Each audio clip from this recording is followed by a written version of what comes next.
আল্লাহ রসুল সাল্লাল্লাহু আলাইহি ওয়াসাল্লাম মক্কা ছেড়ে যখন মদিনায় চলে গেলেন, হিজরত করলেন, মদিনায় যাওয়ার পরে গিয়ে দেখলেন সেখানে ইয়াহুদিরা রোজা রাখতেছে। রসুল করিম সাল্লাল্লাহু আলাইহি ওয়াসাল্লাম ইয়াহুদিরকে প্রশ্ন করলেন, তোমরা কেন রোজা রাখো?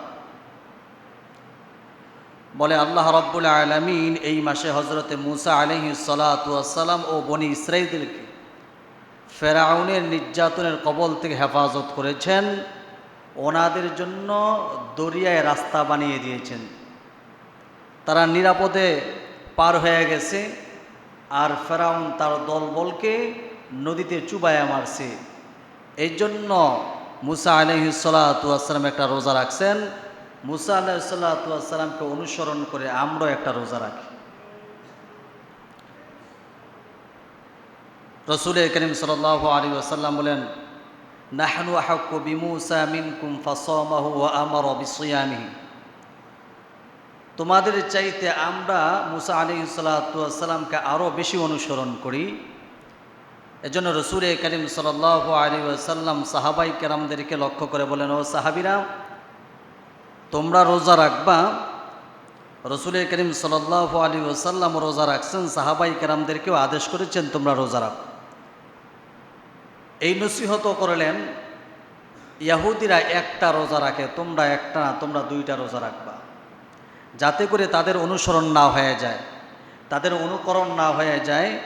ইয়াহুদিরা মুসা আলাইহিস সালাতু ওয়াস সালামকে স্মরণ করে রোজা রাখতো একটা, আর তোমরা রোজা রাখবা দুইটা, 9, 10 অথবা 10, 11।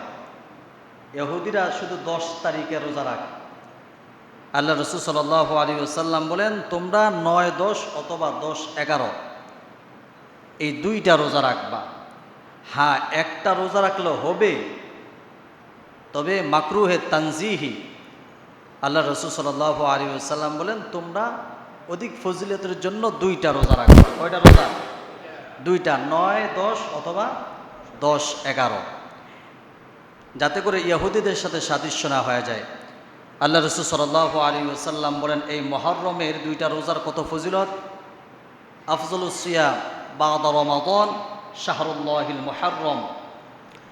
রমজানের রোজার পর সবচেয়ে দামি রোজা হচ্ছে আল্লাহর মাস মুহররমের রোজা।